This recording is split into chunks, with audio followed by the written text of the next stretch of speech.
Hello, everybody. Welcome back to the stream and happy Tuesday. Actually, I shouldn't even say happy Tuesday. I should just be saying afternoon. And I would be saying good afternoon, but it's not a good afternoon because you should check on your American friends because our country's favorite fun uncle passed away this morning at like 4 a.m, Toby Keith. I am actually in mourning over this one. Public figure deaths don't usually hit me very hard, like at all. Sometimes it's like, oh, wow, that's sad. They contributed so much to society. Toby Keith's death is literally destroying my soul. I grew up on Toby Keith. I love Toby Keith. The man did more to serve our country than like half the people currently serving our country right now. I'm in pain. I'm in pain. It's fine. But we're okay. You guys, it is Tuesday, even if it's not a good Tuesday. And we have a lot to talk about because we didn't stream yesterday. As you can kind of see behind me, it's still kind of in the works. Did a whole lot of work on our new studio setup. A lot more to come, which is really exciting. But I had to break out the hammer and the nails and the drill yesterday and really get to work. So I was awfully busy getting a little workout in, setting up the new studio yesterday. So we have a double stream today, which is super exciting. For our first half of the stream, we're going to talk about a really important news story that I think deserves a lot more attention from a fact and science-based perspective than it's getting in the news cycle right now. And then I'm going to be answering your guys' questions in an Ask Me Anything. We have about 15 questions you guys submitted via Instagram story earlier today. And then if there's any more time, we'll make sure to take some from the chat as well. I'm super grateful for each and every one of you. Some exciting updates. We hit a massive milestone on Instagram this week. How it's even possible, I have no idea, but you guys grew this community to over 800,000 people, which is super, super exciting and beyond all of my wildest dreams. We grew by about 165,000 people in the month of January alone, which how that happened, I have no idea, but I'm really, really grateful for you guys getting us there. We're hitting really exciting benchmarks on YouTube and Rumble and locals and all of the above as well. So as we kick off the stream today, do me a huge, huge favor. And no matter where you guys are watching, please like this stream so that other people can participate in the conversation today. This is a really controversial one, so I want all of your guys' input in the chat throughout the stream. That like button might look like a little thumbs up or a heart, depending on where you're watching. And most importantly, smash that follow or subscribe button wherever you guys are watching to make sure we continue growing these communities one day at a time. Okay, since we have so much to talk about, we're going to jump right in. I ran in here with a new cup of coffee because this story is intense and we might need a little coffee break every once in a while, but that's a-okay. You guys know I am unapologetically unashamed to be 100% pro-life. And I talk about being pro-life all the time, literally all the time here on the live stream, in all of my short form content, when I speak on college and high school campuses. But one story in particular this week has really, really gotten to me in a way that most stories really don't. And I'm really frustrated to see how the mainstream media is portraying this particular situation. I'm particularly frustrated to see how our politicians are portraying this situation. And it goes back to several months ago. Actually, I guess it was several weeks ago, but several months ago, this conversation started happening. There was a mom in Texas who claimed that she needed a life-saving medical treatment of obtaining an abortion because her child had been given a fetal diagnosis of something called Trisomy 18. And if you guys aren't familiar with Trisomy 18, we're going to go into that in the stream today. But really what you need to know is very simple. Trisomy 18 is a chromosomal syndrome. It is not a death sentence, despite what everyone in the media is saying. Upon birth, there are a significant number of children that have lived for several years with Trisomy 18, and many, many people in our own communities here who watch the stream every day, who tune into all of my short form content, have explained their stories of raising children with Trisomy 18 or with other chromosomal abnormalities and saying they have beautiful, full, healthy, wonderful lives. And so we're going to talk about the specifics of Trisomy 18 as a diagnosis here in a bit. But this mom out of Texas basically said, I need a life-saving abortion treatment in the state of Texas because my child has received this diagnosis and they are dead on arrival. They have absolutely no chance of surviving. And I believe the specific term that was used is my child has been told to me by physicians is incompatible with life. The state of Texas denied her ability to get an abortion because of this, which is a very nuanced story. We're going to go through all of the details. And then she ended up traveling to another state to obtain the abortion anyway. Joe Biden, our president of the United States, has just announced this week that he is inviting Kate Cox, this mom, to be one of the very special guests that will stand up and be applauded and have all of the attention on them at the State of the Union that's happening 1 month exactly from tomorrow. We always react live to the State of the Union, so I can anticipate well in advance, a month in advance, that federalizing abortion most likely is going to be at the top of the agenda list for the Biden administration, especially facing any level of prospect that they might not have a second term, on the off chance that the Republican Party would be able to elect a Republican president back into the White House. I would anticipate that they're probably going to take action on abortion, even if they can't through Congress, through an executive order, which is highly unconstitutional and wrought with problems. And we'll get into all of that on the stream. I'm just giving you the 30,000 overview first. And here is why, because he has invited this extremely controversial, extremely nuanced, wildly rare case of when certain people believe an abortion should be necessary and when others don't, to be highlighted front and center at the Capitol building for the State of the Union on March 7th next month. Now, first of all, let me just say before we get into all of the really extreme nuances of this story, it breaks my heart, and this story should break your heart too. It is heart-wrenching and difficult and makes you angry when you think about these situations where women are being told their only option is an abortion. And my sympathy and my compassion goes out to this woman, Kate Cox. I don't know her. I don't hold any particular ill will against her. I think she, like millions of other women every single year, was duped by the healthcare professionals that she is supposed to trust with bad information or incomplete information, and didn't have the opportunity for truly compassionate healthcare that I advocate for and fight for every single day. But I don't think that an abortion should have been the number one thing everybody was running to in this particular scenario. I think it did a massive disservice to both the mother and the child, not to mention the father and the community at large, for issuing a death sentence to a child because of a diagnosis of disability. And that's happening across the board. So before we zoom back out to the societal level of how often this is happening and how absolutely messed up it is, in my opinion, you might disagree, but I hope that you would agree with me that eugenics essentially is being practiced every single day in the abortion industry in America, in Europe, and around the world. We're going to zoom in to this particular story and all of the specific nuance that it carries. So again, this mom's name is Kate Cox. She lives in the state of Texas, and the Center for Reproductive Rights, typically something that I probably wouldn't agree with their publications on, decided to write up a whole profile on Kate Cox that came out on January 22nd. So a few weeks ago, Kate Cox tells her story. And here's how the media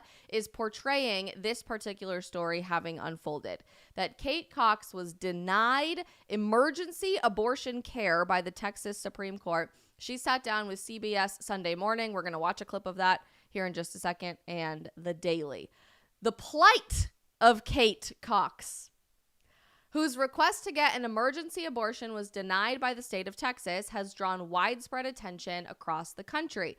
Kate Cox is at the heart of one of the most contentious cases since the overturning of Roe v. Wade. I actually totally agree with that, although I disagree with why it was so contentious. Although Cox had received a fatal fetal diagnosis, that's actually untrue, and I'm going to argue with that today, and continuing the pregnancy would pose risks to her health and future fertility, also disagree with that. The Supreme Court of Texas ruled in December of 2023 that it would not allow her to get an abortion in the state. Cox was the plaintiff in a case called Cox v. Texas, a case brought forth by the Center for Reproductive Rights, and was forced to travel out of the state to obtain the care she needed. She said, "I wanted to be here in Texas, close to home. This is the hardest thing I've ever been through. I wanted to come home, cry on my own pillow, hold my babies." She's already a mom of several children. "Be near my doctors. That's what I thought about the most going into this." And again, my absolute heartfelt sympathy is going towards this woman, because if every single one of your doctors is telling you you're never going to be able to have a child again, you're probably going to die if you carry this pregnancy to term, and your baby is guaranteed to not survive childbirth. It is a fatal fetal diagnosis. If that's all anybody is telling you, because that's how bought into the lies of the abortion industry have become with all of these physicians and healthcare practitioners, etc. I totally have sympathy for that, but I wish that there were more people just willing to tell the truth about fatal diagnoses for children in the womb, which, by the way, most of the time are not correct, about living with children with disability, that it's not going to ruin your life. It's actually going to bring so much beauty and color and joy to your life that you never could have experienced before, and that you are worth more than putting your life at risk, your life on the line, getting an abortion, being told, I'm going to literally die if I stay pregnant. You might actually literally die if you get an abortion. So I hate how this is so intentionally manipulated through the media. She said on this podcast that she was shocked to find out that her case did not qualify for an emergency exception given the condition of her fetus. Notice how they don't say baby, but as we know, because we talk about this on the stream and on college campuses and in all of our videos all the time, what does fetus actually mean? Anybody want to speak up in the chat? Anybody know what the term fetus actually means? It is Latin. Does anybody want to guess what it is called in English when you translate fetus? I ask this on college campuses all the time, by the way, and 98% of the time, nobody is able to give me an answer. They say, that's just it. That's just it. It's just a fetus. That's all it is. Offspring, Alex says. Offspring is one translation of it. Basically, fetus, all it means in Latin is tiny human, small human. So that's all you need to know about that. But the media will never call these children babies. They have to call them fetus, which it means the same thing as baby or child because they're trying so intentionally to dehumanize people. She said, there's nobody that loves and wants a baby girl more than I do, which you had, but there's no outcomes at the end of this where I take home a healthy baby girl. I never thought I would ever want or need an abortion, but this is a medical decision and it's what's needed for my health. She and her husband are currently parents to 2 other children, young children, and they said that they really wanted to have a large family. Interesting.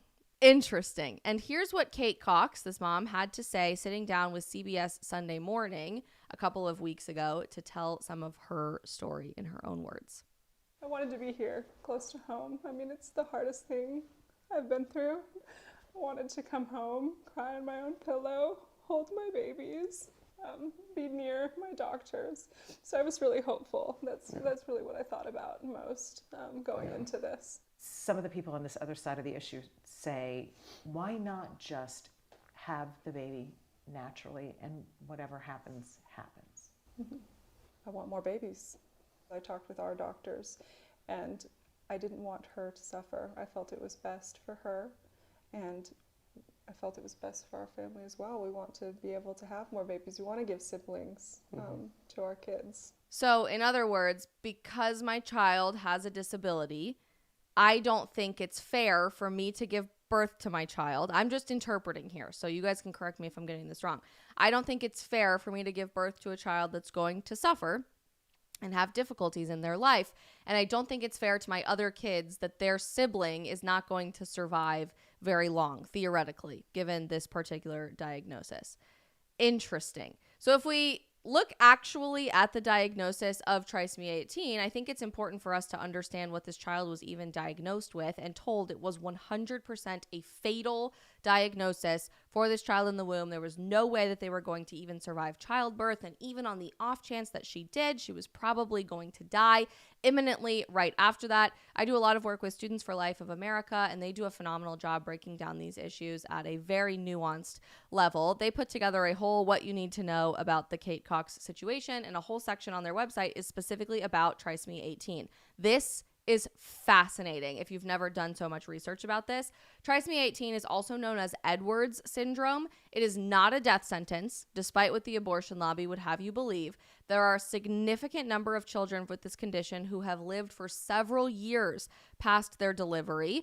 Former Senator Rick Santorum's 15-year-old daughter, Bella, had trisomy 18, lived till she was 15 years old. There are tons and tons of children out there living with trisomy 18 who have not been aborted but given the chance to be born.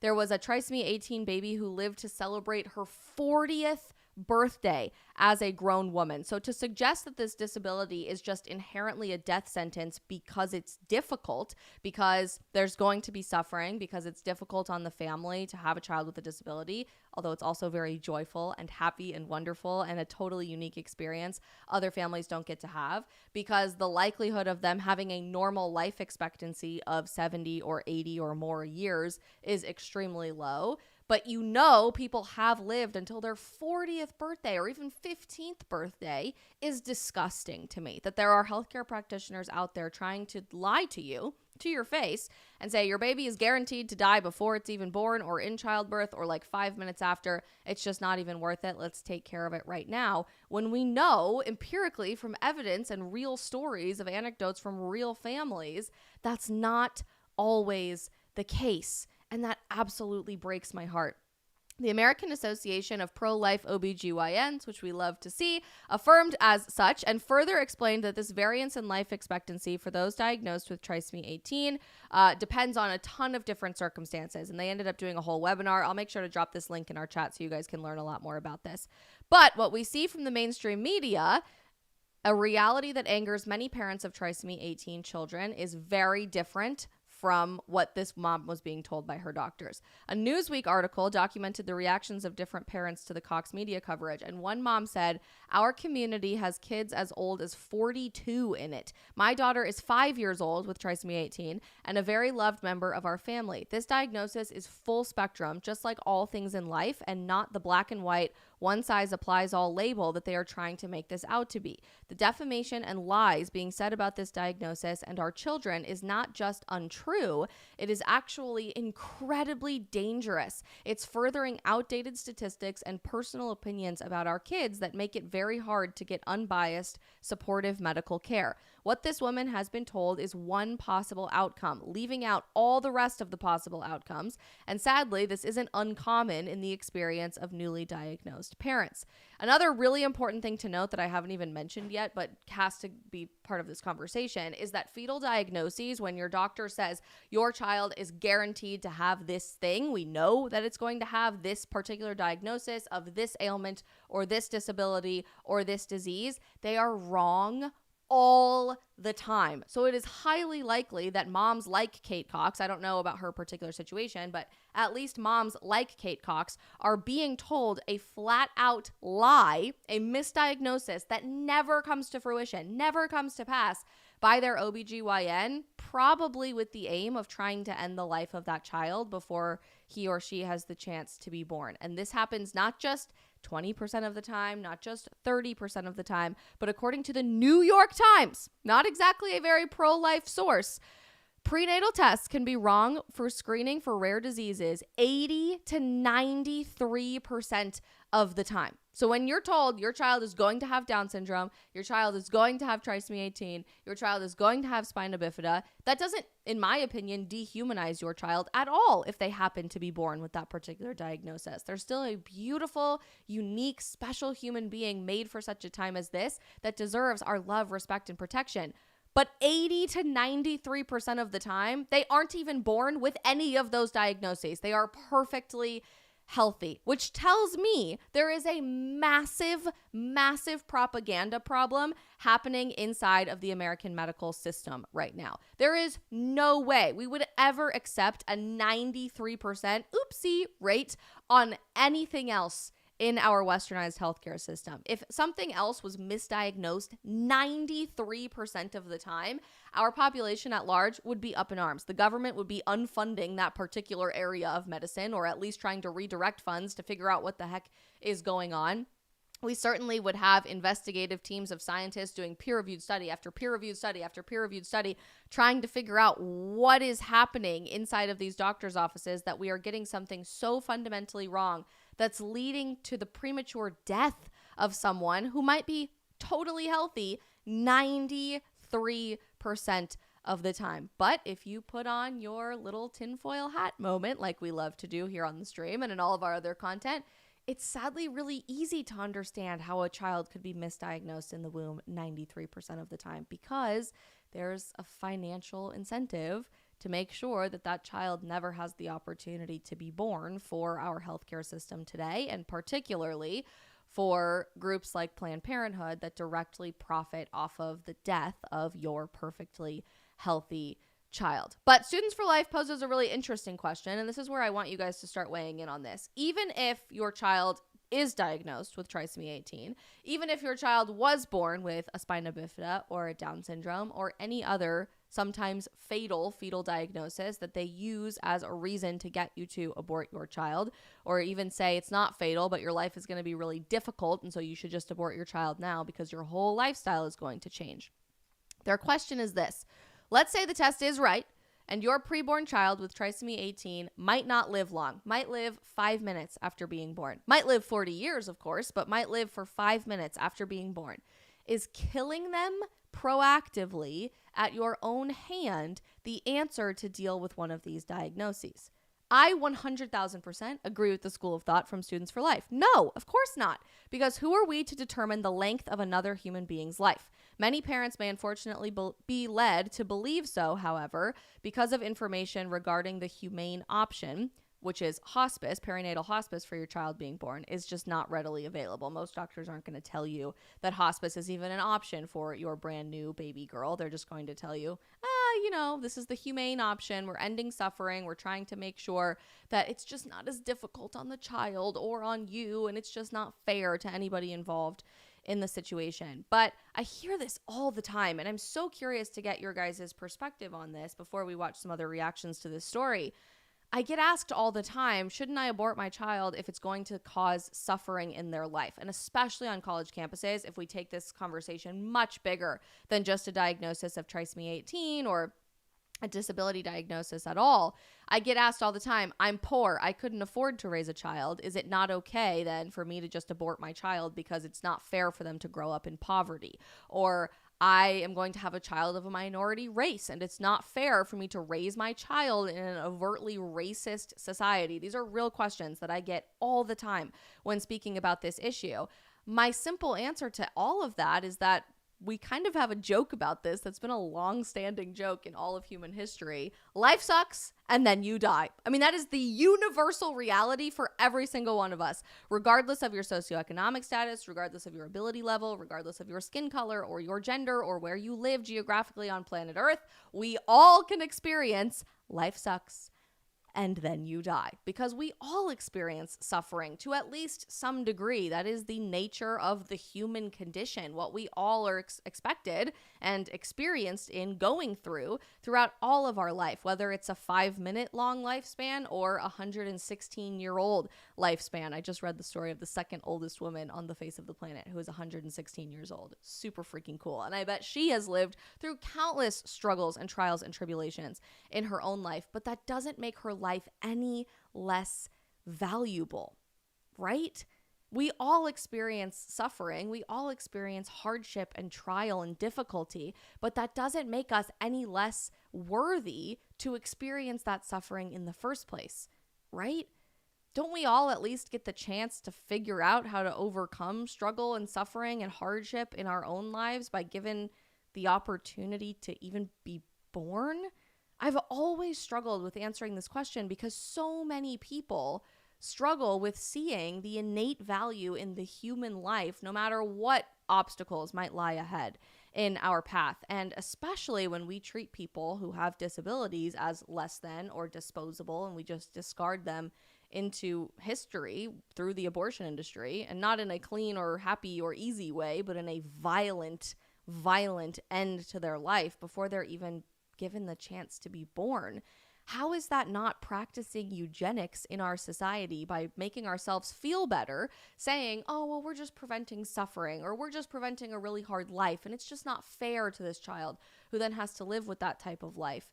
How many people do we have to hear powerful testimonies from with physical, emotional, mental, or any other disability who share with us that their life is beautiful, their life is worth it, they experience joy and happiness and love and suffering too, of course, we all do, but they're glad to be here, and they would wish that for anybody else with their same diagnosis, for us to wake up and realize that all human beings are worthy of the same respect and value and protection under law. I genuinely have such a hard time wrapping my head around this stuff.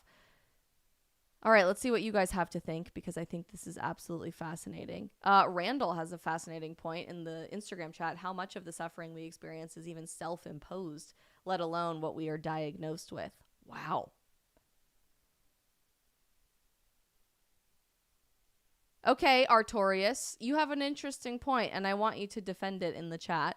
You say eugenics are actually needed in our Instagram chat. What makes you say that? And for somebody that might agree with Artorius, why would you believe that eugenics are a positive thing in society? Slick Waters says, I am disabled and I love the perspective that it has given me. I love my life.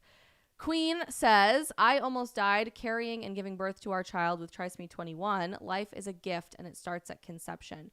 The Cox family made their choice out of convenience. All right, Artorius, we're waiting. We're waiting for your answer. Why do you think eugenics are needed? Sabina says, so many humans have never been given a chance at life because of this industry. We need another baby boom or something like that once this all comes out. Well, yeah, I hope that we have a good Gen Z baby boom. I'm working on that.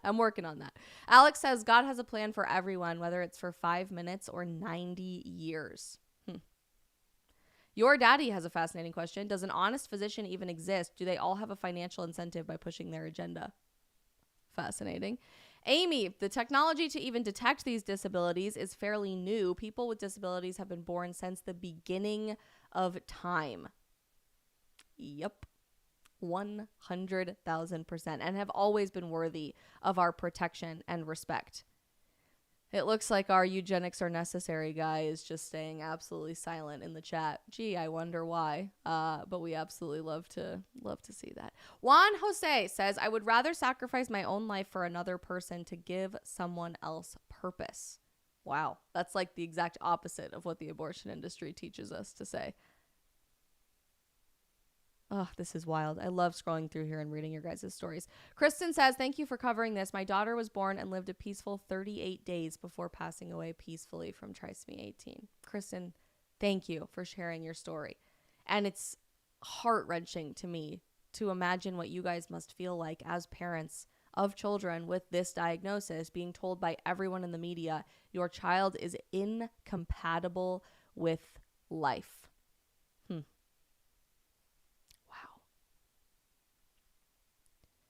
Katie says, when my mom was pregnant with me, the doctors told her that there was a possibility of me being born with Down syndrome, and I was born completely healthy. I wonder how many stories like that literally exist in this chat, and we just don't even know. We have absolutely no idea. T. Diaz says, it is pure evil, and it doesn't logically make sense because it is not the whole truth. We are in 100% of a spiritual war. Fascinating. Leon says, people are slowly realizing that they are not mentally ill, but societies have become ill. The natural reward systems in our bodies, parenthood, exercise, laughter, have all been attacked. Ooh. Haruno says, I've encountered pro-abortionists who sometimes think that we are the one who have to make the decisions for the unborn because we are the only ones who can experience passion. Interesting. That is super interesting. So they ended up asking this question because all of this was happening in the midst of the 2024 presidential election to a number of presidential candidates. And I thought the answer from one candidate shone by far and above the rest a sense of true compassion and knowledge of how the healthcare industry works. And that is our awesome friend, Vivek Ramaswamy. He was asked by NBC News about the Kate Cox case, and his answer absolutely blew me away. It was very, very powerfully true. So I'm dying to get your guys' opinion on his take too. You spoke about a personal experience here in Iowa. You spoke about your wife Apoorva's miscarriage. Does that experience shape how you view abortion policy and whether the law should allow for some abortions when pregnancies aren't viable, like in the case of Kate Cox? So I think that personal experience did shape, I think, my views, and I would say even mine and Apoorva's views, our family's views on abortion. I've been pro-life for a long time. Logic leads me to many of my positions. If brainwaves end, and that's when life ends, I think you can't say that life begins any later than when brainwaves begin. That's 5 or 6 weeks after conception. But here's my view on the abortion issue. I think that the pro-life movement, and I consider myself part of that, hasn't done enough to walk the walk in actually standing for life and pro-life principles. I want to talk about more expansive policies of ease of access to adoption, to child care. And I, for one, I think I'm alone in the GOP on this, but I hope more embrace it. As a man, I will say this. We need to codify sexual responsibility into the law. Yes. To say that if a woman brings a child to term, she should, at her option, be able to make the man, the principal caretaker, financially responsible for raising that child if it's confirmed by a genetic paternity test. I think that's how we're able to unite the country at least as best we can on this issue. To say it's not about men's rights or women's rights, it's about human rights. In the case of a pregnant woman who was assaulted when the unborn child died, I haven't met one person, left or right, who says that that criminal doesn't deserve liability for that death. And we don't take that seriously enough, ever. We never take that seriously enough. We need far more responsibility on behalf of both parents in a situation of an abortion, because I can't tell you how many personal stories I've heard from women who were pressured, coerced, or even forced into getting an abortion by their rapist, by their assaulter, by their abuser over and over and over again. That says we share these pro-life instincts in common, and I want us to do better as Republicans to actually stand for those life principles than we have done to date. So in the case of Kate Cox, where that pregnancy was not viable and she had to go through the courts, is it a compassionate message for the GOP to say that she shouldn't? Would you have allowed her to have that abortion? Well, I think, Bran, with due respect, I think that you are overlaying a lot of assumptions to say that's not a viable pregnancy. I don't think that that's a correct characterization. Facts. The facts are still coming out, and I'm not firsthand in the room with her and her doctor. But I don't think that it is an accepted fact at all that that was not a child who was going to be born. That child absolutely could have been alive if that pregnancy was taken to term. And so I think that a lot of the overlay in the narrative around this has confounded the reality. Her doctors testified but that what it was I not stand a viable by, pregnancy. not a viable pregnancy is viable until what age? After birth. I think Yep. these are separate debates and nuances that we deserve to have rather Because than just, if we can say that somebody who might die 5 minutes after birth or 40 years after birth is not a viable pregnancy, think of the downstream effects of that you could argue no one is a viable pregnancy, because eventually everybody dies. Because eventually we're probably all going to get cancer, and we're probably all going to have some serious disease. We're almost all pre-diabetic now in America. And we know diabetes leads to all kinds of other health problems later on down the line. So if we can make the argument from a physician perspective in our society that a child who doesn't have very long, and there's no universal consensus on what very long might be. It could be 5 minutes, it could be 40 years with a diagnosis of trisomy 18. If that child is not considered a viable pregnancy, then theoretically isn't anything that we would ever struggle with in life considered us not to be a viable pregnancy. Couldn't any human being under the sun be considered an unviable pregnancy? I think that is a fascinating way to approach that. telling the public that that baby would have never made it to term, which, on my understanding of the facts, is actually false. And so we need to get to actual detail rather than just using vague terms like viable when that refers to viable even after birth. What I think we need is sensible policies in this country that implement pro-life views. And the pro-life views that I support are no federal funding for Planned Parenthood. Our taxpayers dollars shouldn't be going to fund Planned Parenthood. Did I tell you guys yesterday I got blocked by Planned Parenthood on Instagram? So, it's getting pretty serious. I think we need to stand for life in the form of access to adoption, access to child care. I think we can have a legitimate bipartisan discussion about that. And I favor a policy that says this should not be borne exclusively by women. It's wrong. I think men should share in this responsibility equally, or at least as equally as we can. I think the woman, if it's confirmed by a genetic paternity test, should legally be able to make the man the sole responsible party for raising that child, which will force men to take responsibility for their sexual decisions on the front end, not just putting this on women. And I think that's the way we need to not only frame, but actually approach this issue, to say this issue doesn't have to divide us to a breaking point. We're in this together, that we understand that unborn life is life, we respect it. I believe most people actually share those instincts in common if we don't make this a men versus women's issue. And I, for my part, not just as a Republican, but as a man, am willing to go to the fullest extent possible to stand for those pro-life principles. More access to crisis pregnancy care and otherwise that doesn't exist in the country. Let's have that conversation, and I think that's far more productive than trying to have some sort of split the difference compromise about which week is or isn't the one where you actually draw the line. Totally agree with that. And the reason he referenced which week is because there's been kind of a random conversation on the presidential campaign this year, campaign trail this year, about what week is considered a viable week of pregnancy. Everybody's talking about 15 weeks randomly, which is like the most bizarre random number that ever has been thrown out in this conversation. But there's been a lot of conversation about weeks. And so a lot of people were specifically interested in this case about Kate Cox because she aborted her child at 21 weeks of gestational age. Just for the record, children are surviving being born about 20 weeks outside of the womb with our current medical technology, which gets better and better and better every single day in considering, remove the diagnosis of disability conversation from this, in considering anything to be a viable pregnancy. It used to be that we determined abortion policy in this country based on a week after Roe v. Wade was instituted by the Supreme Court, and that definitely a child could survive after the second trimester of pregnancy if they were born. Of course, nobody actually followed that week cutoff. Late-term abortions are still happening in the United States of America today, not quite as often as early-term abortions early on in your pregnancy, but they are still happening. So there's not really like a week cutoff in America.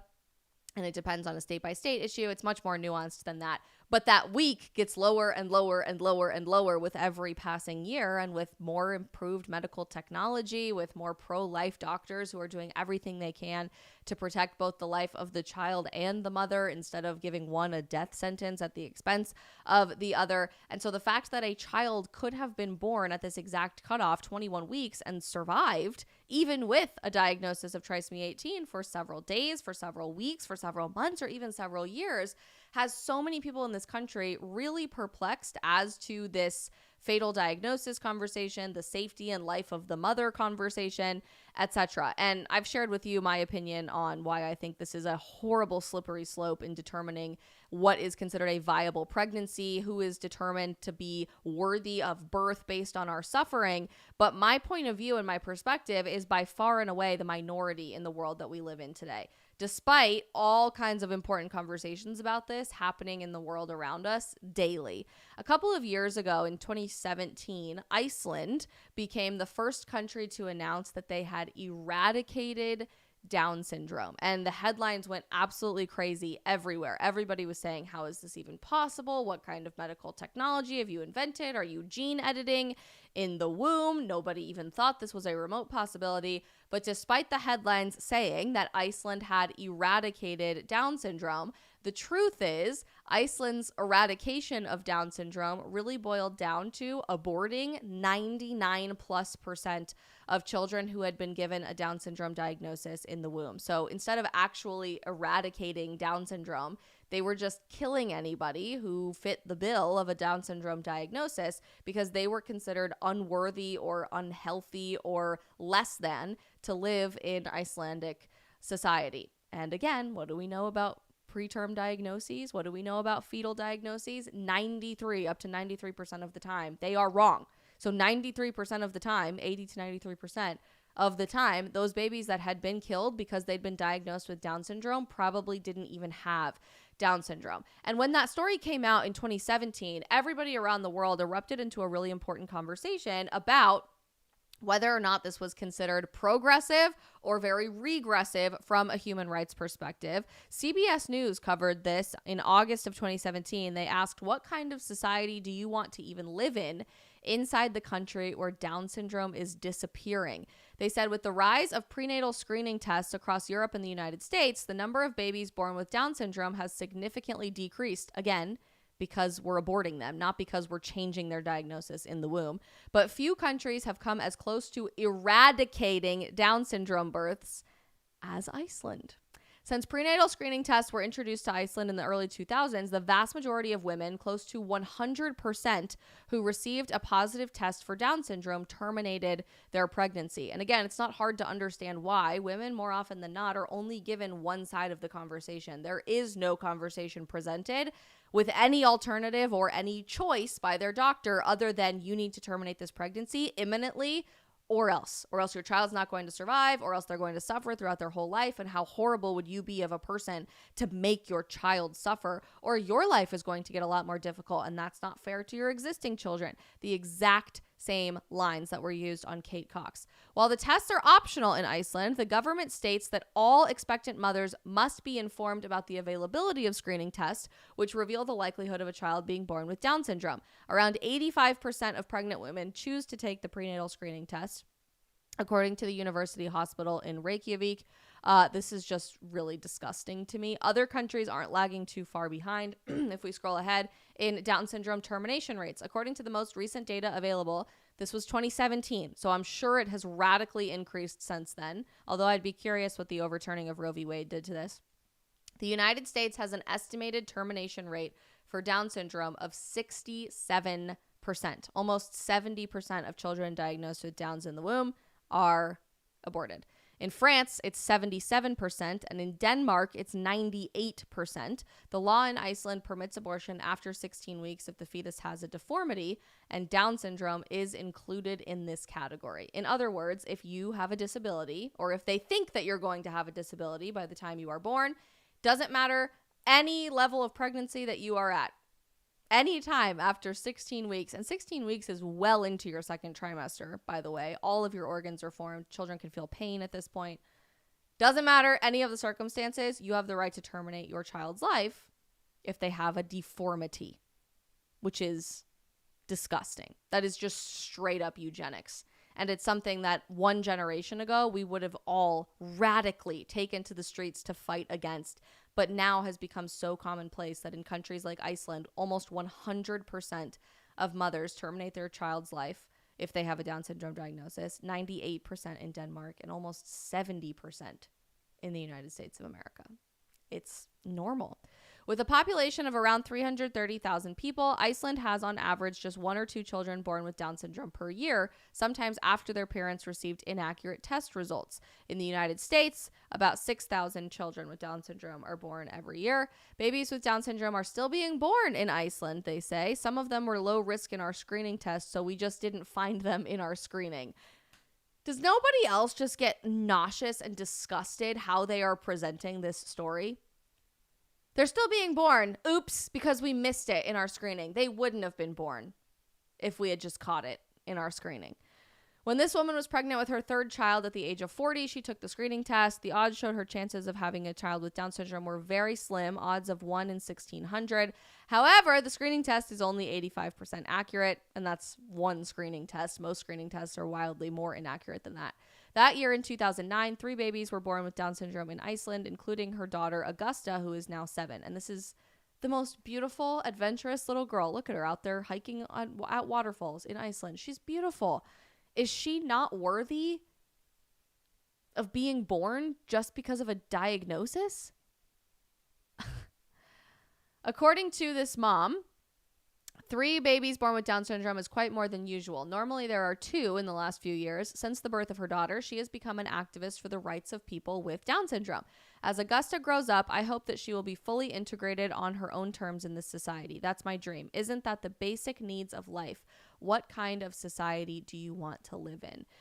Other people are starting to ask, what does 100% termination rate you think reflect about Icelandic society? Some people are saying it's just from genetic counseling, and we really just are doing much more research on genetic counseling.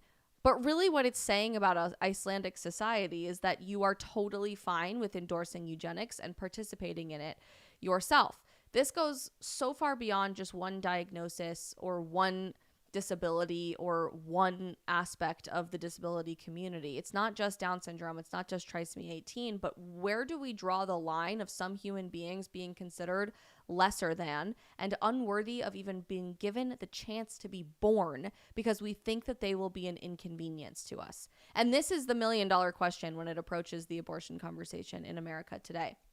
Because honestly, we can spend all day long talking about the tiny insignificant number of people that are the rare rape, incest, life of the mother, fetal diagnosis of a child. That's like less than 1% of all abortions that happen in America every year, of which there are millions of abortions that happen in America every year. So the justification of thinking that we apply to that less than 1%, that it's just not fair, it would cause suffering, it's too inconvenient, it's just not a nice thing for me to do to give birth to a child that might struggle in their life.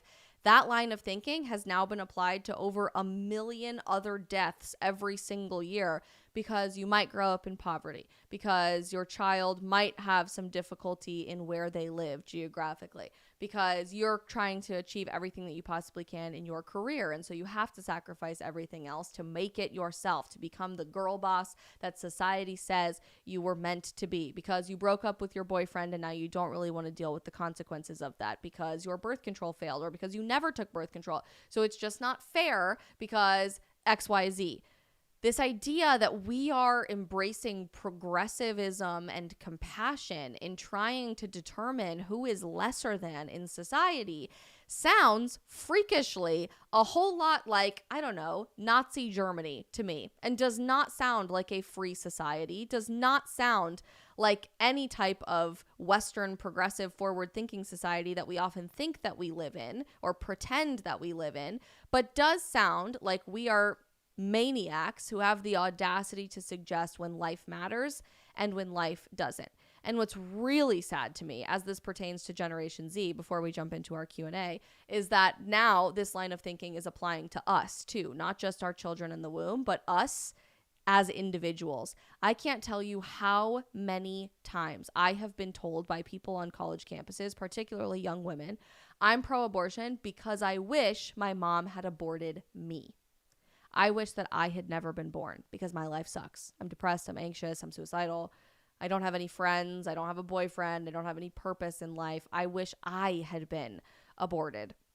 And so we've taken this compassionate death thing so far that we're now applying it to ourselves. And you're seeing that manifested at the nth degree in places like Canada in the MAID program, Medical Assistance in Dying, where it's being debated if people without any terminal illness, without any severe problem going on health-wise, if just normal people with mental health conditions or disabilities can ask the government to help them end their own life.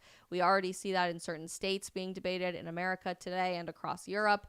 But beyond even government assistance to do that, we see that in how we value ourselves. And so for all of the intensity of this conversation, yes, I'm pissed that Joe Biden invited this mom to be like a beacon of women's rights and a beacon of women's health care, when in reality, this child probably never had to receive the death sentence that she so unfairly received at the hands of nefarious doctors, in my opinion, giving you a diagnosis that didn't tell you the whole story. Yes, I'm angry that the federal government is probably going to try to federalize abortion after the State of the Union a month from tomorrow. I guarantee you that is going to be a hallmark piece of his speech as President of the United States, that Joe Biden will take executive action on abortion. I'm just calling it now based on this particular guest being invited to the State of the Union. I'm angry that 1 million children plus a year, including many with these diagnoses, are told you're not worth it and it's just not fair to you.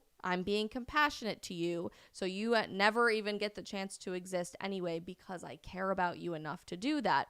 But mostly, I'm just brokenhearted. I'm so brokenhearted for our country for so many different reasons. Number one, that we lack the critical thinking skills able to help us break free of a singular narrative that your child will literally die, that you will literally die, that you'll never be able to have children again, when objectively that's just not true. And we have countless empirical evidence pieces and anecdotal stories from real people to prove that that's not true. I'm brokenhearted that people feel so little respect for life, not just for everybody else around them, but even for themselves, that they say things like, I wish I was aborted, in our hyper pro-abortion society. I'm brokenhearted that we are viewing people that have disabilities as less than when we've spent centuries, millennia in society, building to the point where people were just people and we had the same rights under law, regardless of our status of ability. How long have people fought to make that happen throughout all of human history, only for us to pretend that we are compassionate in prematurely ending somebody with a disability's life because it's the right thing to do? All of it is just heartbreaking to me. And it's not this forward-thinking, progressive, scientifically proven, innovative society that we often pretend like we live in. It's eugenics. It's Nazi Germany is what it is. And I shouldn't even be surprised by that because Planned Parenthood was founded by a known eugenicist, and we've all known that for a very long time. I shouldn't be surprised by how little our society values life because we don't value life anywhere else. We don't value life when we're telling children to chop their genitals off and it'll make them feel much better. We don't value life when terrorists execute attacks on U.S. citizens all over the freaking globe and then we do literally nothing about it.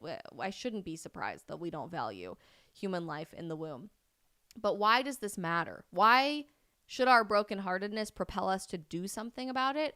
It matters because if we can convince anybody with half a brain that your child is less than, your child is not really a human, your child is not worthy of living, your child is going to suffer too much to even be worth the trouble of being born, then we can convince people of anything. Propaganda is a powerful tool and information is a powerful tool, particularly when it comes from the highest levels of the government, the highest levels of media, and the highest levels of the scientific community. That doesn't mean that what they're telling you is right, even if they have a unified message, but it might mean that they're trying to get you to buy into something. And nothing is such a powerful example of that as the abortion industry, as saying that's not a baby, it's just a clump of cells, as saying it's not fair to you because you're not really a mom yet, it's just going to ruin your life eventually when you become a mom, in saying to you, oh, well, your child is guaranteed to have this thing that they probably chances are aren't going to have anyway, that's going to ruin the rest of their life, so the only compassionate thing to do is end their life early and make sure that you are being a good person in the process of doing so. In trying to tell you it's impossible for you to get pregnant taking this birth control that we're giving you for free. In telling you it's liberating to have sex as often as possible with as many people as possible with zero consequences because consequence-free sex is a real thing. I could keep going example by example by example of the numerous growing by the day lies that are told to us by the abortion industry in our society. Just one yesterday that we reacted to with Planned Parenthood telling people virginity doesn't exist. I mean, the lies know no bounds from these people, okay? So why it matters is that people can no longer differentiate between the truth and a lie when we let this propaganda go completely unchecked. When we allow our President of the United States to parade around a story that is heart-wrenching and pulls at your heartstrings and is very difficult to hear and makes people uncomfortable because they don't really know exactly what that diagnosis means. They don't know how they would handle that situation. And so we all just shut up and we let it happen. We can convince people of anything. When we allow these incredibly nuanced one-off stories to become the entire agenda, even when they are heartbreaking and sad and difficult to talk about, we normalize death for millions of other people every single day. And when we accept this eradication of disabilities from society as normalized because we're aborting all of them to not even give them the chance to exist in the first place, we have normalized eugenics. We have legalized and codified eugenics. And I don't know who needs to hear this today, but I'm seeing a comment come through in our chat right now, so I want to address this before we move on to our Q&A. You are worthy. You are worth it. You are beautiful, and you were intentionally created to be here at this exact time for such a time as this with a purpose. Whether or not you are religious, I obviously am, I talk about it all the time, but whether or not you are religious, you have to admit that it's no coincidence that so many infinite tiny things had to go exactly right for you to be here at this exact moment, living the life that you do. And it's really easy in our brokenhearted and angry and vitriolic and hateful and often evil society to feel like we don't serve a purpose, to feel like we're just here floating through space and everything is meaningless and there is no such thing as truth anymore. But there is. We just have to be courageous enough to seize it, and we have to have the courage to see the value in ourselves as well as the value in others. The world would not be the same without you in it. And if any of you have ever experienced the loss of a friend to suicide or to any other type of premature death, you know exactly what I mean when I say that. The world stops turning when somebody that you love and you care about and impacted your life is no longer there for whatever reason. So I hear these comments and I hear these stories from people saying, I wish I had been aborted, including this one that I'm about to share with you. And it just breaks my heart because I don't know you. I don't know your real name. I don't know where you came from. I don't know anything about your situation, but I do know that you are worthy. You're worthy of our respect. You're worthy of our love. You're worthy of our dignity, and you matter. You have a purpose for right now, and the world would not be the same without you in it. Never believe the lies that we start to tell ourselves, that Satan tries to get us to believe about ourselves, and that society is so desperately getting us to try to believe. Like this, I've lived with a horrible disease. It's been awful. I wouldn't have minded if my mother aborted me. I think I would have wanted it in my case. Just popped up in our live chat. I don't know you. I know nothing about your disease or your situation, and I'm sure it has been incredibly difficult to live with. But you know that you're the person who put this in our chat. You are worthy.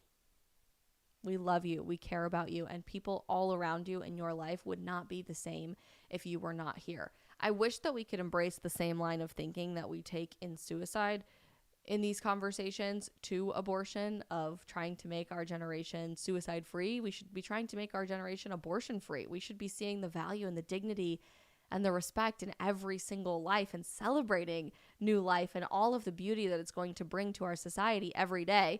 We're off to a really bad start because, as I've said to you many, many times, Gen Z is actually missing 1/3 of our generation. Over 33% of us are not here only because of abortion. So we have a lot of work to make up for in the meantime. But these conversations are where it starts. True compassion, true science, true human rights are where it starts to turn our society around for the better, to speak up for those who can't speak up for themselves, and to try to institute an actually progressive, actually protective, and actually forward-thinking society moving forward. Whew! That got deep. Let's answer your guys' questions, because I think it is really time to go to a happy conversation at this point in time. Okay, I asked you guys to submit questions in our Instagram story earlier today for an Ask Me Anything Q&A. It's been a while since we've done this with the whole stream, and since we've been growing so quickly on Instagram, I thought it would be really fun to answer your guys' questions in particular. So we're mixing things up a little bit today. Let's see what we're starting with. Juan Jose asked, do you think that there could be a civil war on the border? I did a whole episode of the stream about this last week or the week before. I do think it is a possibility. I would hate to see something like that happen. I obviously do not want to see our country fall apart. I don't want to see a national divorce. I don't want to see a civil war, but I do think at some point you can only push people so far and live in insanity so far over particular issues, the border being one of them, before people just snap. And I'm not advocating for people to snap. Please don't snap. I don't think we're there quite yet, but we are in kind of an unprecedented situation in our country. If you guys haven't been following the story at the border, I know there's been a lot of questions for me to update you guys about what's going on down there. It's bad. It's really bad, you guys. Texas is going even further into the middle finger to the feds. They are becoming the first state to build their own state border wall in areas where the federal border wall is not built or not secured. In the state of Texas, that was just announced this week. There's a huge story that ran on 60 Minutes Sunday night, 2 nights ago, that totally captivated my family's attention. It was fascinating about how many people are walking across the southern border who are not refugees. They are not asylum seekers. They are not poor individuals from Central and South America. They are very wealthy people from China, actually, who are trying to come here to take advantage of the really abundant plethora of free stuff that our government is just happening to hand out every single day. And there was a story that came out of Denver, where I grew up, last week that was very hush-hush. Nobody in the mainstream media covered it. We'll talk about it on the stream later this week. But a Denver police officer who's stationed at the airport said to somebody that they had arrested more than 50 members of Al-Qaeda in the Denver International Airport in the last 2 months. And we obviously know everything that's happening at the border and tied to terrorism has just gotten absolutely crazy in the last 6 months to a year or so. I sadly will not be surprised when there is a massive terrorist attack somewhere in some city in the United States coming up sometime soon. I don't want that to happen. That would be absolutely devastating to happen. But the complete inaction that our federal government is taking, and frankly, not inaction, action to empower people to just illegally walk into our country, zero consequences, scot-free, and actually a whole lot of positive outcomes of coming into our country illegally, is really scary. So I do think that this could be a realistic possibility of a civil war at the border. I would hate to see something like that happen, but we are already in an unprecedented constitutional crisis with half of our states in the country giving the middle finger to the feds and sending troops down to the southern border of Mexico and the United States in Texas to bolster Texas's claims. There's a lot of unknowns that still need to be coming out of this particular story, but I hope not. It's a high possibility, though. All right, this next one. My boyfriend confessed that he watched porn and he regrets it. We were waiting to have sex until we get married. Should I forgive him? I loved this question. For the sake of this person's privacy, I blocked out their name and their image, but I hope that you are watching the stream right now, because I get questions like this quite a lot. First and foremost, I am no relationship expert or guru. I will tell you that immediately in any of our dating related content. I'm just figuring it out every day like the rest of you guys. I am engaged. I'm getting married to my fiance in June, which I'm super excited about. And we've been doing all kinds of fun wedding and marriage prep over the last several months. And a big component of that has been our counseling through the church, through all of our church prep that's mandatory to get married in the church. And honestly, at first it was kind of like, oh my gosh, we have so much to do to get ready for our wedding. But then I've really become grateful for all of the prep that we're doing, because it's forced me to think about things that I never would have thought about in Are You Compatible to Be My Husband? Things that like you would never think about in premarital counseling that you go, oh, that's actually a really important thing for us to be talking about. And in many of our premarital prep stuff and our wedding retreat or marriage retreat that we did a couple of months ago, porn came up as part of the conversation and what the church's teachings on porn were, why we think that it's wrong, etc., etc. But outside of religious conversations, I get this question quite a bit too. And the really sad reality for the person who asked this question is that it's not an uncommon question. I get asked about this all the time because pornography has become so hyper normalized in the society that we live in today. The vast, vast majority of our generation watches pornography every single day. I mean, I can pull up actual statistics for you, but the average age of exposure for young men to pornography in America is about 10 to 12 years old today. So they're exposed to this very, very early in life. They watch it all the time because it's typically very addictive to a young mind in particular. And then it completely distorts the image of what intimacy is supposed to look like for the vast, vast majority of our generation. So I don't know how I would personally handle this situation. My fiance and I are like extremely transparent with each other about this stuff, that this is not a part of our relationship at all. And I'm very grateful that that is the situation that we are living through. But I'm totally sensitive to the fact that this is very normal for most people. If he's demonstrating regret, genuine, true regret for watching pornography, I would try to say, if this is the person that you genuinely believe is going to be your spouse, forgiveness is a beautiful gift that you can offer to this person that doesn't demand anything of him, right? Forgiveness is on you, not on the other person. I think moving forward and moving on beyond forgiveness is the appropriate conversation to be having in this particular situation. So should you forgive him? Totally up to you. I think we should forgive everybody at some point, right? Even though it's sometimes really hard to do. That's what we're called to do in our faith, regardless of how bad the transgression is. But beyond forgiving him, you should try to get him a little bit of help. And there are countless resources for where to go if you yourself as an individual, if your spouse or your partner, your boyfriend or girlfriend, or a friend or a family member is happening to struggle with porn addiction. I can give you just a few right off the bat right now. My amazing friend, Joshua Broom, you guys might have seen him on the stream before or on a lot of our short form content. We have him all the time. Has dedicated his whole life to telling the truth about the pornography industry. He was previously an adult film actor himself and won basically their version of the Oscars Best Male Actor at the time that he was in the industry. The next day, walked away from all of it, is now a Christian content creator and does all kinds of incredible work exposing the reality of the porn industry and helping people break free of their porn addictions. So you can find him on social media at I am Josh Broom. Phenomenal. Love him. He's incredible. Covenant Eyes is a really great place to start from a religious perspective if you're looking for a little bit more faith-based guidance on how to break free from a bad habit or an all-out porn addiction.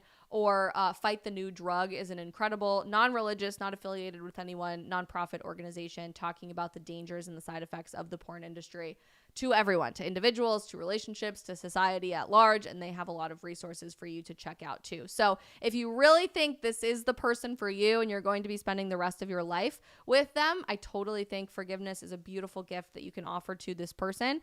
But I do think there needs to be some sort of change in behavior and direction moving forward, just for the sake of the health of the intimacy of your relationship, because you don't want to get to the first day of your marriage and your wedding night and be completely unable to have any sort of healthy growth moving forward from there because of what's happened in the past. And I hope that helps you. Okay. Will you come, Kat asks, speak at my school? I am a pro-life leader and wanting a guest speaker to come speak at my school. Yes, I would love to come speak at your school. And regardless of what organization you guys are affiliated with, if you have like a political party fundraiser or a church event or a school group or anything else coming up in your life that you are looking for a guest speaker, we are booking those for the spring and fall semester of 2024. Right now, you guys know I have a book coming out in March, so we're looking to add a few more events to my book tour coming out mid-March all the way through like early May. Would be a great time to have events like that. If you ever want to book me as a public speaker for anything, for your conference, for your church, for whatever, send me an email. There's an email button in the profile in my Instagram, or it's literally all over everything else. It's just Isabel@isabel-brown.com. Very easy to find me. We'll make sure that we get you guys booked as soon as possible. And I would absolutely love to come to your school, Kat. That would be really, really, really fun. Okay. Next question. What is your favorite anime that is not Hunter x Hunter? You guys all saw my Hunter x Hunter mug the other day on Instagram. That's why you're asking me this. So I was like vehemently anti-anime for a very long time. I thought it looked stupid. Everybody in the conservative movement was like, anime is satanic and demonic. And I was like, ugh, that seems gross. I don't really want to watch that. I just didn't get it at all. And when I met my now fiance, he was obsessed with this show, Hunter x Hunter. It's like one of his favorite shows of all time. It has a big, deep personal significance to him.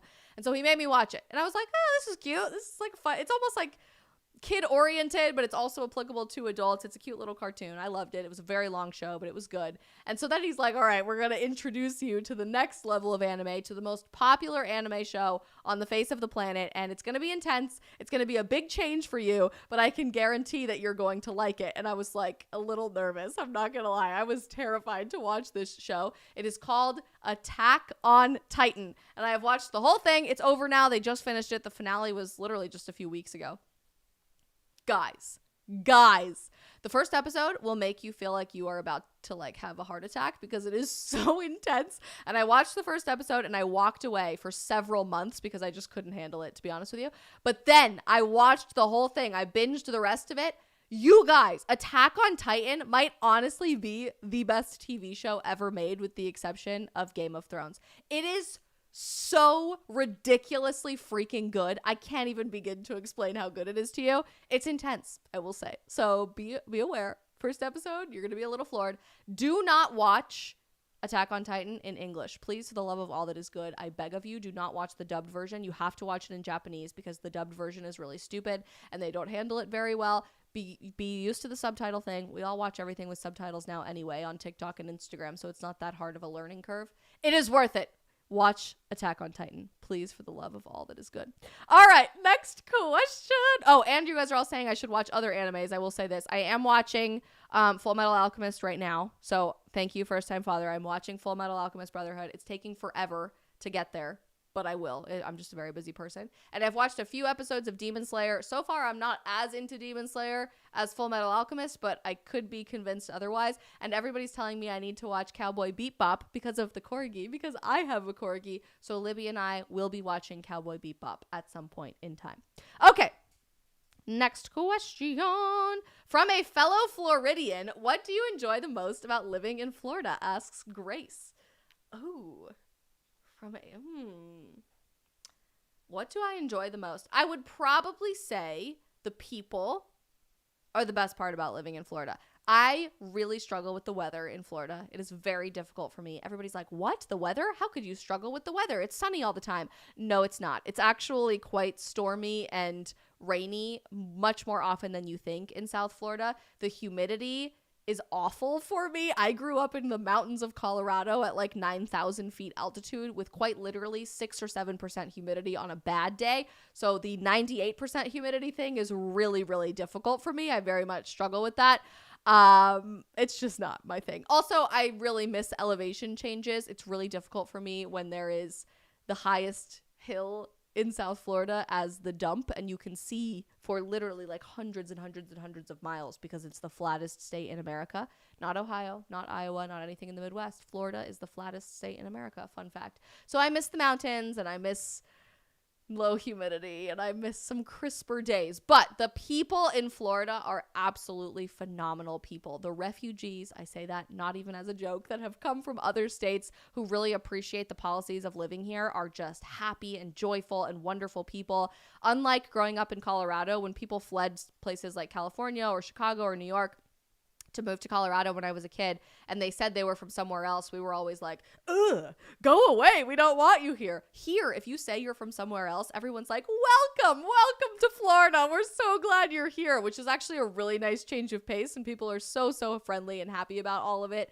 I have yet to really explore too much of the state, and so I'm excited about getting to know some other areas. I haven't really spent a lot of time on the Gulf side quite yet. My mother-in-law to-be lives in the Panhandle, and so I've done a few trips up there, and it's absolutely gorgeous. And our friends live on the Central Coast, on the Space Coast. Love that area, and really excited about exploring more of that area. But in South Florida, I just haven't explored too much. So I'm thinking about making a trip to the Everglades this weekend and seeing all the alligators. That would be a good Florida weekend excursion. But the people by far are the absolute best, and they're just so welcoming, so kind. And I actually kind of love the idea of the melting pot that South Florida is. A lot of people would complain that most people's first language is not English, it's Spanish. But for me, as somebody who's been really rusty on her Spanish the last few years, the immersion aspect of that is awesome. You can get any type of food in the entire world that you could possibly imagine, because everyone is from everywhere. There's a huge Israeli community in South Florida, so the Israeli food is amazing. Every type of Central and South American food you could possibly imagine. It's just really cool to hear people's stories and to get to know people from the area. So by far and away, the people, Grace. I hope that is a satisfactory answer for you. Next one. Oh God, you guys. I forgot we put this one in here. Favorite Toby Keith song? RIP. If you are just joining us and you didn't hear me very sad about this at the beginning of the stream, Toby Keith died this morning. Sorry if I'm the one breaking the news to you. I am literally so sad. I'm so devastated about all of it. Whew. I love Toby Keith. I was raised on frickin' Toby Keith, man. So this is like a sad moment for childhood Isabel.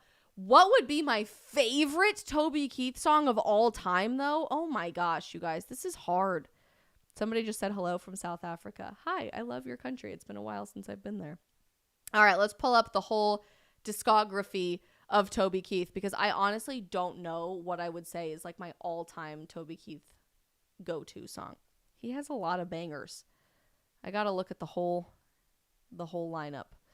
Obviously, the go-to answer is courtesy of the Red, White, and Blue, but like that's such a basic answer. Oh, that's good. That's a good one. Oh, okay. I would say probably my favorite Toby Keith song is Made in America. I love that song. It is number 9 on the top Toby Keith songs, so it is like barely even in the top 10, but I love Made in America. Obviously, I love all of them. Should have been a cowboy as good as I once was. Beer for My Horses. Great song. We love that. Red Solo Cup. Classic. Iconic. I love this bar. Yes, I want to talk about me. He defined 90s country music in America, okay? But I will probably say Made in America is my favorite Toby Keith song. And I'm really sad to see this man go.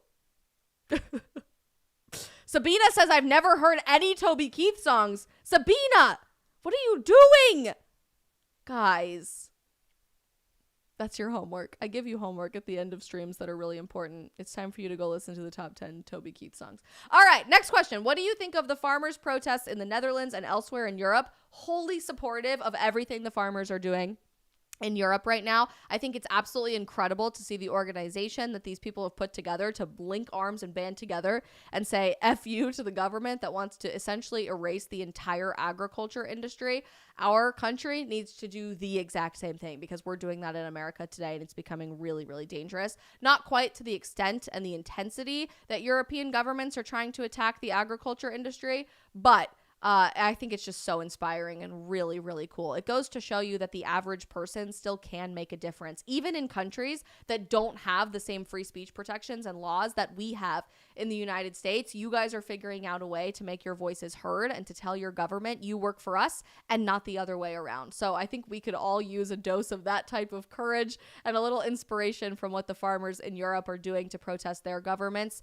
Agriculture is the backbone of society, not just the economy or like the government in general, but society at large. And if we are continuing to attack agriculture to the same intensity that we have been for so long, I'm really worried what that looks like for the future of society at large. So go farmers in the Netherlands and Germany and everywhere else. We are very, very supportive of you.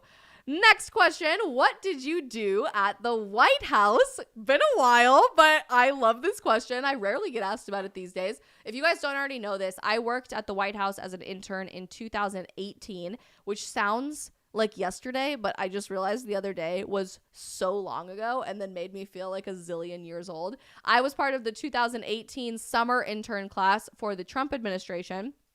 And I'll just tell you like the brief story of how I figured out that this was even a thing. The summer before, I interned for the U.S. Senate for a senator from Colorado at the time. He's no longer in the Senate. And I thought that was really fun, but I wanted to actually work in Washington for a summer and see if that was something that interested me. I had worked in the Fort Collins, Colorado office of our senator, which was my college town, for my U.S. Senate internship, and kind of missed the being plugged into the beat of Washington and everything that was going on in the government. So literally, I didn't even know there was a White House internship program. And then one day I Googled White House internship program to even see if it existed. And lo and behold, it did. So I ended up applying for the summer of 2018. And it's like the most nerve-wracking experience of all time because you have to answer like 30,000 essay questions. You have to write an entire policy brief. At the time, I think our policy brief was for the First Lady's office, and we had to basically pitch to the First Lady's office what we thought her focus should be for her pet project as First Lady. That was really, really, really intense. And so it was a lot of work for the application. You had to get 3 or 4 recommendation letters and your transcripts and everything. And half of the people that apply that end up getting the internship, which is like 2% acceptance rate. There are thousands of people that apply for about 100 spots. About half of the people that get those 100 spots never get asked to do an interview, ever. So you hear nothing from these people for 6 months. Our deadline for the application was around Christmas, and I didn't hear until the end of April. And I heard nothing. I got no interview request, no nothing. And I had been denied from several other internship programs in Washington, D.C. for different policy organizations or people's offices. And so I was pretty convinced there's no way I'm going to get the White House internship. I'm getting denied by everybody else that have way less competitive programs. Lo and behold, I got in. And then I showed up for the first day at the beginning of June, end of May. And all of my friends that I had met on the first day were like, oh my gosh, my internship interview was so scary. It was the scariest, most intense interview I've ever done. And I'm thinking, interview? Like, was I supposed to do an interview? Did I actually get this program or not? It was the scariest thing ever, but it turns out half of us never got an interview. So there you go. I just showed up one day. It was so unbelievably fun. Coolest feeling in the entire world walking into the gates on Pennsylvania Avenue to go to work every day. You never take that for granted, ever. And every time I'm back in Washington, I love to walk by the window to my old office in the Eisenhower building. I loved working there. And had I not been pre-med at the time, I probably would have done what most of my friends did. They ended up finishing school online and worked for the administration full time.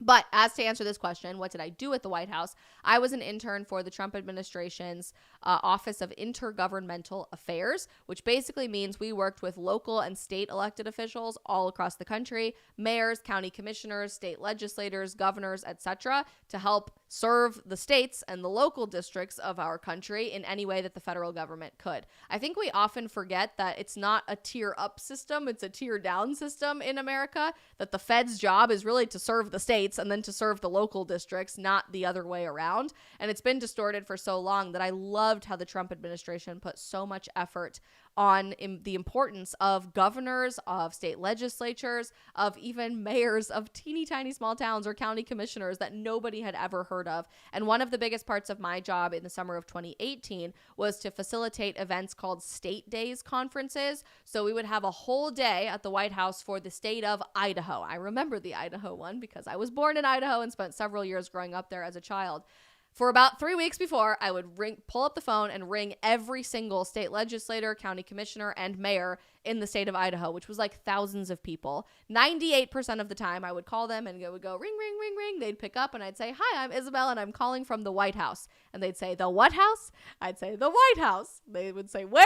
And I would say, "In Washington, D.C." And they would assume it was a prank call and they would hang up. But on the off chance that they wouldn't hang up, we invited them to come to represent their state for a whole day to the White House and put on a huge conference, giving them federal resources that would be really difficult for them to obtain otherwise, connecting them with the Army Corps of Engineers and the State Department and Department of Health and Human Services and everything else they could possibly imagine or need access to. And typically we would also host a few cabinet secretaries and the vice president or the president at a state day conference, and he would speak to them and they would get a chance to get to know him and network as well. So I love that because one of the times I called a state legislator in Idaho, he had told me through tears on the phone that he had been a member of the state legislature for over 30 years and had never even been given a call from the White House ever. Nobody had ever acknowledged that he existed, let alone been invited to come, and he ended up coming to the Idaho Day. I got to meet him in person, and it was a really, really cool reality. So I miss working there quite a bit. It is a once-in-a-lifetime experience, and I met some of my absolute best friends working at the White House in 2018.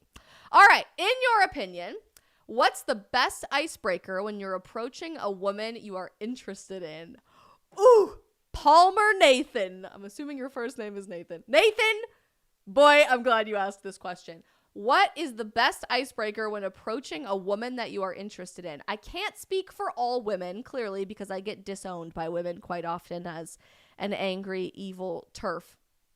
But in my opinion, the most attractive things in a man and the things that immediately attracted me to my fiance, almost husband, are humor and confidence. When I was asked out on a date by my fiance, before I really even knew him very well, we'd met a couple of days before at a work conference, and we had spent like 24/7 talking at this conference, literally well into the night, every single night. Just wanted to spend all of our time together. By the end of that experience, I knew that I really liked him, and he knew that he really liked me, but it wasn't really sure how things were going to progress, and it was like is he going to ask me out thing. At the airport, when we were flying back to separate cities after this work conference, he looked at me and he said, "Next week, we are going on a date. Okay?" And I said, okay. And I wasn't used to that because most of the time I feel like men have really bought into this lie of modern feminism that women need to take the first initiative in a relationship, that women need to say that they like you first, that they need to plan the first date. Like women kind of need to put themselves out there because if men take the initiative, they're toxic and too outdated and too traditional. But I had been so exhausted trying to get the attention of guys that I liked for years and years and years before, and then trying to put all of the effort into the relationship, that to have a man look at me and say, "We're going on a date next week," and I had no alternative other than to say, "Yeah, okay." It was the coolest feeling in the entire world. So shout out Brock, you are the GOAT. But I think the confidence aspect in that really helped. And then I also think there's nothing that's a good substitute for humor, right? Everybody loves to laugh. Women especially love to laugh. And so if you can find yourself a couple of really great jokes and then walk into an experience with a woman with confidence, it's all you, my man. Go, Nathan. And I wish you all the freaking best. All right. Do you believe that these are the signs of the return of Christ? And if you do, are you prepared for it and how? Oof, that is heavy. I've been doing a lot of faith-based content in the last month or so that's doing really well on all of our channels, and I think that's exciting. But almost always the number one comment on these videos is, "We are in the end times, we are in the end times, we are in the end times, Jesus is coming back soon." There's really no way for us to know that. And so take this answer as your reminder. Nobody knows. Nobody but the Father and the Son know when this is going to happen. And Jesus was very clear about that with his instructions while he was here on earth, that you're going to think it's the time and it is not the time. And I think it's just interesting for us to think about the concept of soon. People keep saying the end times are soon. He's coming back soon.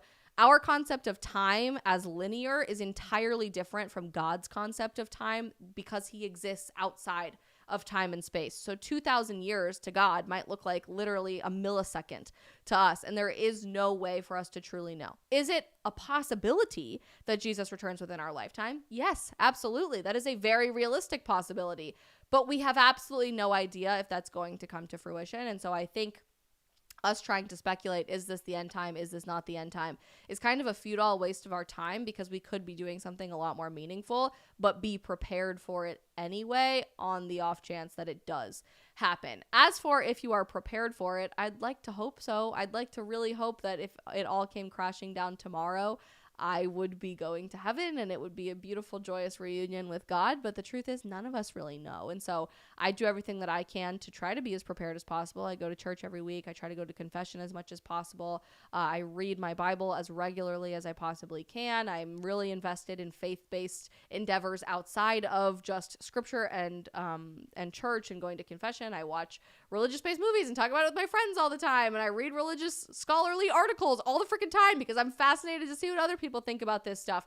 And I've just had a much bigger appetite in my own personal life to pursue my faith with as much intensity and passion and vigor as possible in this last year and a half or so. I don't know if that's just me getting ready to get married, that like my personality is changing a little bit in that regard, but I'd like to hope I am prepared. I just don't think it's a useful use of our time to try to speculate if Jesus is coming tomorrow or if it's going to be another 2,000 plus years, because the truth is we don't really know, but we do know it could be tomorrow that we go back to Jesus. And so we have to be prepared for what that looks like in our own personal lives, even if it's not for society at large.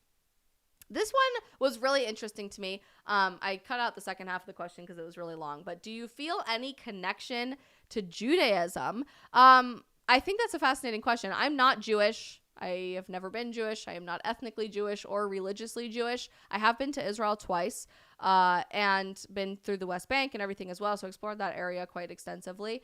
I think I do feel a connection to Judaism, and I think every Christian should feel a connection to Judaism because Christians believe that our faith is the fulfillment of Old Testament Jewish prophecy, of the Old Testament that we share, right? We share the common roots of our faith that way.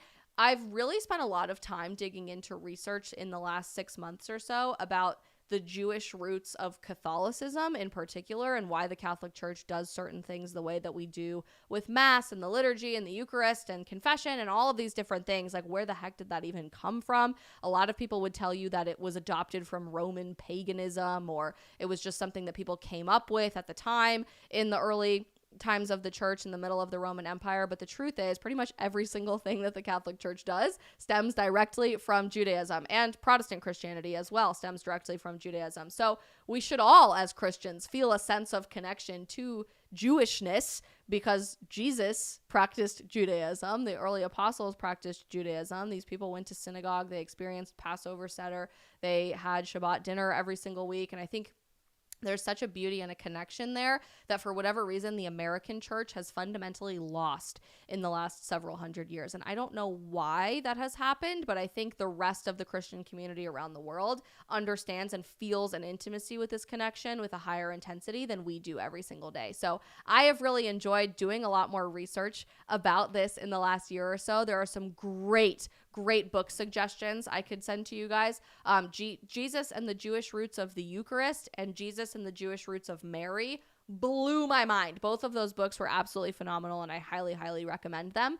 Short answer, yes, I do feel a deep sense of connection to Judaism, and I hope that all Christians are remembered of our deep connection to the Jewish people because that is where we came from. Okay, next question is from Matt. Thoughts on Gen Z's dating landscape or dating in general across all generations? Fascinating question, and I actually write about this quite extensively in my book that's coming out on March 19th, The End of the Alphabet.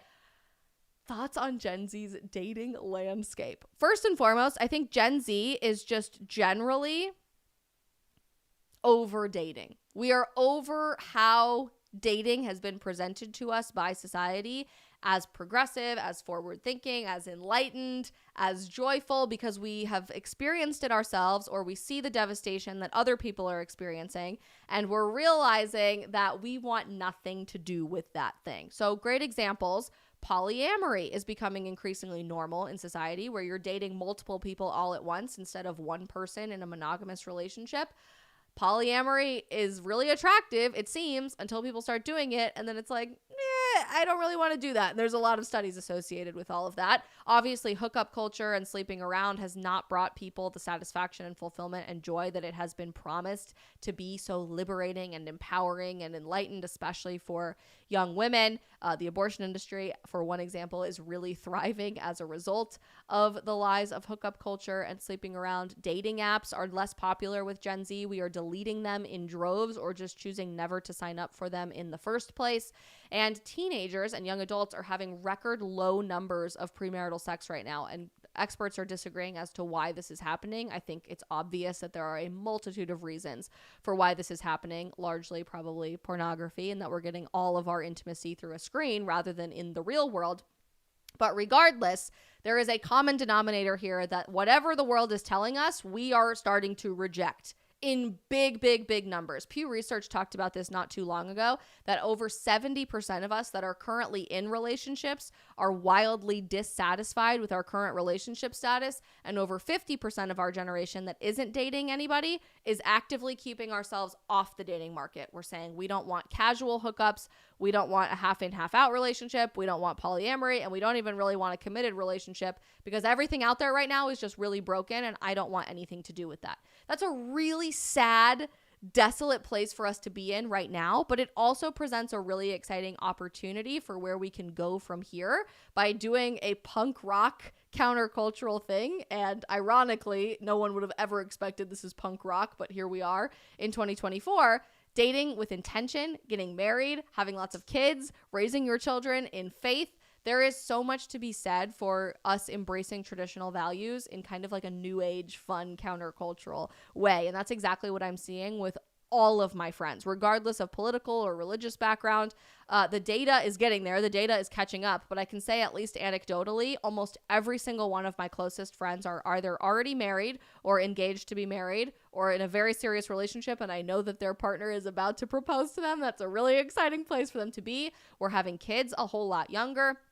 We are going back to church in droves and wanting to get married in the church. I just had my marriage retreat a couple of months ago, and there were 52 other couples from our area, 104 people that were all preparing to get married in the church, which seemed insane to me in a time where they would tell you nobody wants to get married in the church, and that's just such a crazy, out there, radical thing to do.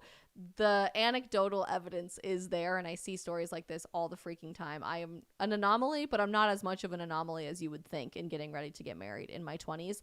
I think we've watched the destruction for millennials that society was able to institute so very quickly when it came to marriage and the family and just dating in general, that it's all about hookups and as many swipes as you can possibly get instead of deeply committing yourself in intimacy to another person.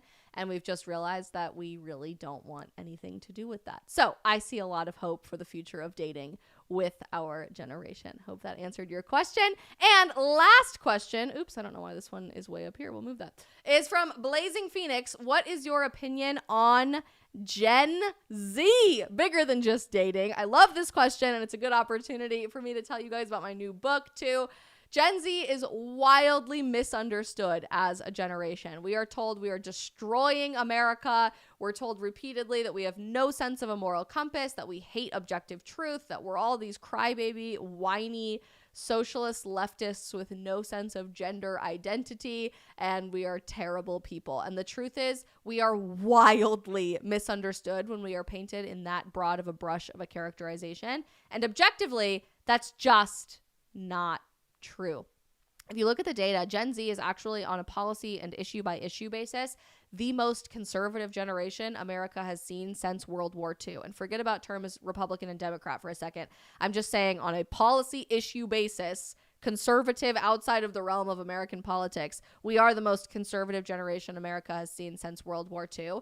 A new study that came out just a few months ago says that 17-year-old Gen Z boys who are currently seniors in high school, wow, need another cup of coffee, are the most conservative that America has seen since 1950. Like 70% of them are overwhelmingly conservative. And while women are starting to trend in the other direction, that's obviously a huge, huge win with young men in our country. We are deciding not to pursue meaningless 4-year degrees at liberal arts universities to study, I don't know, here's my go-to example, underwater lesbian basket weaving. We don't want to climb a stupid, pointless corporate ladder as a wage slave to some woke corporate CEO out of Manhattan or Los Angeles.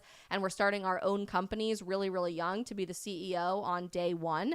In fact, over 62% of us have already started or are in the process of starting our own businesses. We're ditching mainstream media because we don't trust it. And we're using this as an opportunity to find the truth in society again, which I absolutely love. And I'm obviously a big fan of because of what I do for a living, but certainly is what I do as a consumer as well. We just talked about dating a little bit. We're canceling cancel culture, and there are countless examples of that as well.